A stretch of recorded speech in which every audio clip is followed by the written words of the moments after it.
I don't know, I guess I'm a boomer. iOS 18, copy Android for stuff. iPadOS 18, blowing smoke up our butts. This next WWDC, they're really gonna make iPads more like Mac. I didn't know a calculator could go that hard. You copy Amazon for stuff, Mac OS Sequoia. You get good products. We're recording this on June 11th, the day after Apple's WWDC kickoff keynote speech.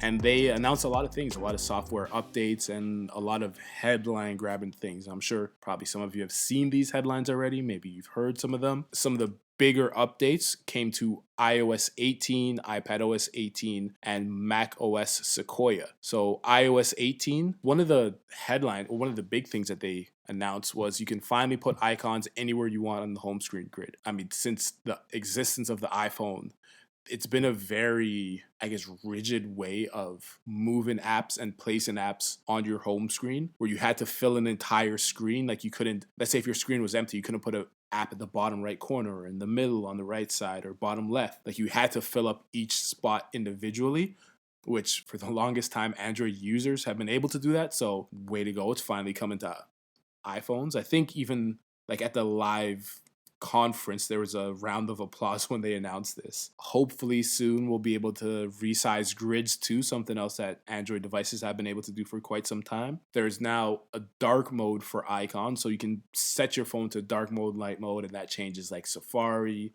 the notes, even like different native Apple apps. So now the icons will change, and you can also use custom colors for icons. So you can set a wallpaper and it will match your wallpaper, or you can choose any color you want, which is pretty cool. Am I going to do it?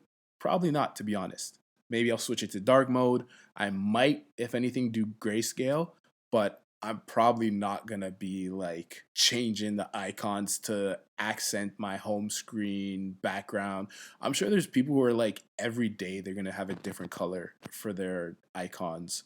Or even like they'll have one color in the morning, then one color in the evening, and then, oh, I just feel like this color, or they're going to do it to match their outfits and stuff. I'm sure there's going to be those people. I'm like the complete opposite end of the spectrum. So yeah, if anything, I'll do a grayscale and that will be my color change. And not very exciting. The control center now is fully customizable. So you can change any of the apps, any of the settings in there. You can also change which apps appear on your lock screen, on your home screen. Some changes to iMessage. There's a new tap back feature, or I guess the tap back feature was kind of on iPhones. If you tap on a message that someone sends you, you can choose to give it like a thumbs up, thumbs down. You can heart it. There's a limited amount of things that you could choose from, but now you can use any emoji that you want for it, which is, I mean, kind of long overdue, but it's good that they brought that. These emojis also have color. Before they didn't have color, it was just a grayscale response to it. You can schedule text messages. You can do different format in text messages. Like you can do part of the text in bold, part of the text in underline, cross through. There's RCS support finally coming, even though they didn't really have a big explanation or a big announcement. It was just kind of like a footnote. And the bubbles are still green, so it's not like, Androids finally get blue bubbles. There's updates to the photo app. Like there's a new redesign that includes filters and topics for searching through your photos. You can also magically erase stuff, just like Google has been able to do. They kind of took it for themselves, and I think they called it their cleanup tool. There's updates to the mail app, like automatic categorization of emails. Can group emails by sender. There's updates to Safari. It has a new highlight feature to scan for relevant information on web pages.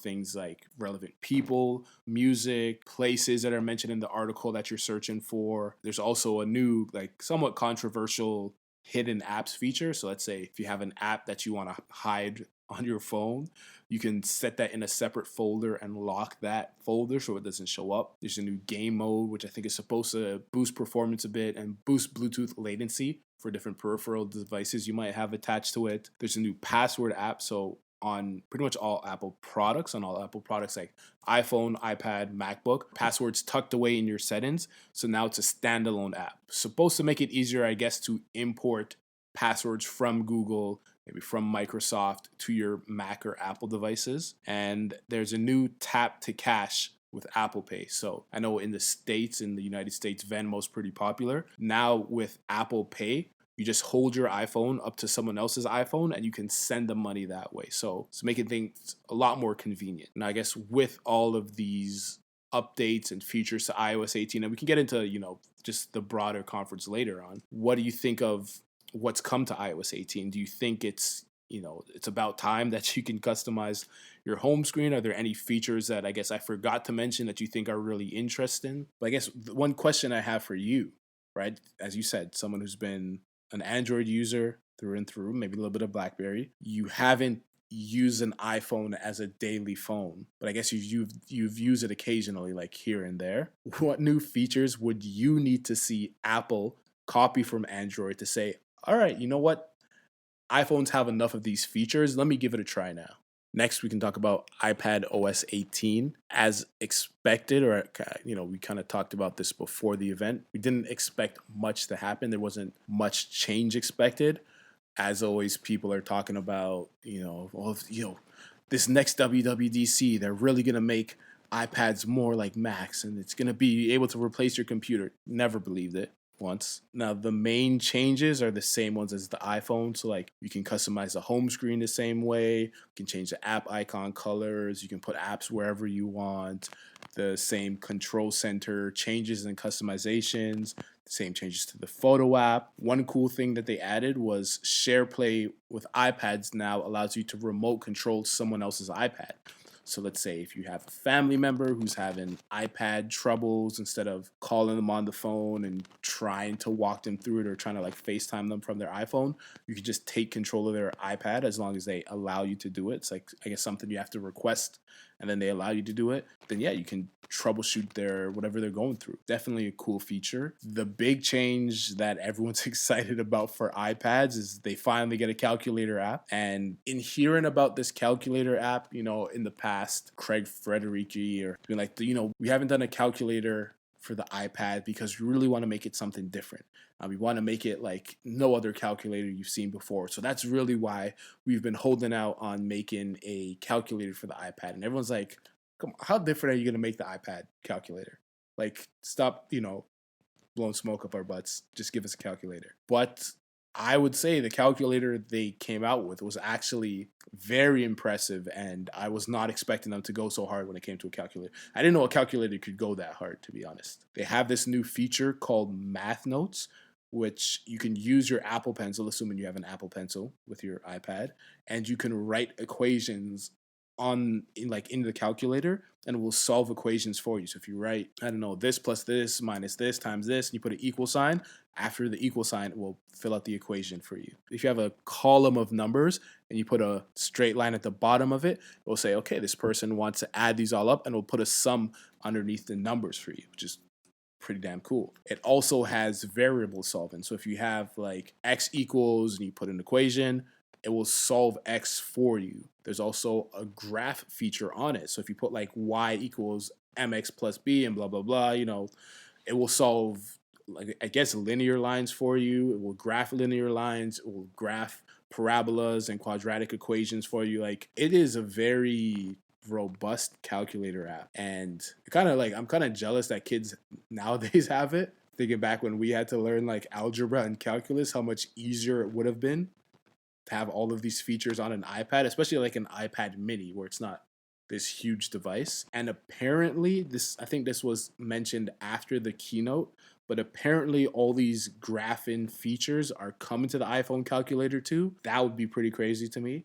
But why keep on updating the iPad hardware if this is what the iPad is going to be? Like, yes, it's cool, it's very capable, but if it's like we're at the point where, and that's the thing too, is I was kind of hoping for a little bit of hardware for them at least to put the M4 and like the Mac Mini, but there was absolutely no hardware. Sometimes they've done hardware at WWDC, absolutely no hardware. So the iPad Pro is the only thing with M4. Like, it is the newest chip Apple has, and it's in an iPad, which is essentially a giant iPhone. So it's like, why do you have such an overpowered device? Why do you have such an advanced chip, advanced screen, advanced hardware, and it's just an iPad? Let's just say, like, iPads are great, but it's still like, it's just an iPad. So why year after year keep on pushing the envelope with this device, where it's like you could have put M3 in it and it would have been fine? No one was, I mean, there were people complaining about the mini LED, but those are like pixel peeping product reviewers. Like customers weren't complaining about the mini LED, saying we need new OLED technology. Like, I don't know, it doesn't make any sense, but I guess it's cool. Back on the OS side of things, I guess the last OS that we haven't talked about is Mac OS. So they've changed the name to Sequoia now. Once again, not too many changes with it. I think the same changes around Safari, around the Photo app. I mean, it's a Mac, so you can place your app icons wherever you want to place them. It's a good thing about having a computer. That would be insane if they had as much rigidity with app placement on their Macs as they did with their iPhones and iPads, but they don't. So we don't have to go down that rabbit hole. They have automatic window snapping, which is a new form of multitasking, which seems a lot better than what they have right now. They have built-in backgrounds for apps that use webcams. So a lot of apps, whether it's Zoom, whether it's Microsoft Teams, whether it's Skype, they have in-app background replacements. And I guess what this new macOS Sequoia is doing is on a system-wide level, it's replacing the background for you. And at least from the examples that they gave, and once again, this is a keynote speech, highly edited, it looked like there was a lot better separation between the subject and the background. And, it's Apple, so they have the most majestic looking backgrounds. It's the best looking beach you've ever seen. You're in front of Mount Everest. So it looks cool. We'll see how that actually plays out once it comes to customers. And something that did seem really cool with macOS Sequoia was they have a feature coming called iPhone mirroring. So you can actually have carbon copy of your iPhone on your Mac. You could have it anywhere on the screen, essentially, right? And you can send text messages that way. You can look through photos. You can use apps on your iPhone that's mirrored onto your Mac. You can also drag and drop files between your Mac and your iPhone. So it seems like a very cool feature. And how useful is it going to be? I don't know. But it's a cool feature nonetheless. And from the things that you've seen at Mac OS Sequoia, like what are you most interested in, or did you think it was kind of meh? So along with all of these updates, they kind of were sprinkling features around that, that leaned on what people call AI. But it took them probably, I want to say like 75% of the show to actually say the words Apple Intelligence. I know, you're probably thinking AI stands for artificial intelligence, but nope, Apple decided to change the meaning of AI. They've commandeered it. So now they've come out with Apple Intelligence, just like they've kind of commandeered the term Ultra from Samsung.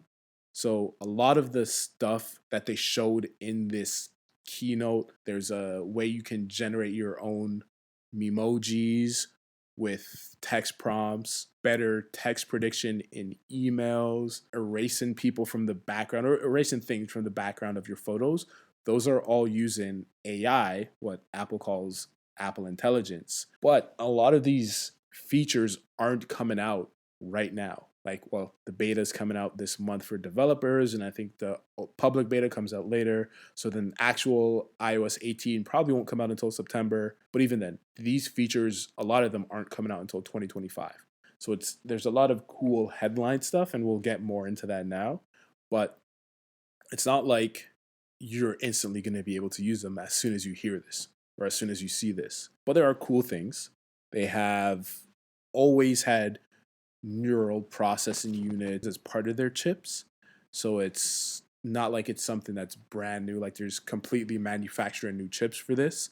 And a lot of these features, these new AI features, will only come to their most advanced devices. So only the iPhone 15 Pro and 15 Pro Max.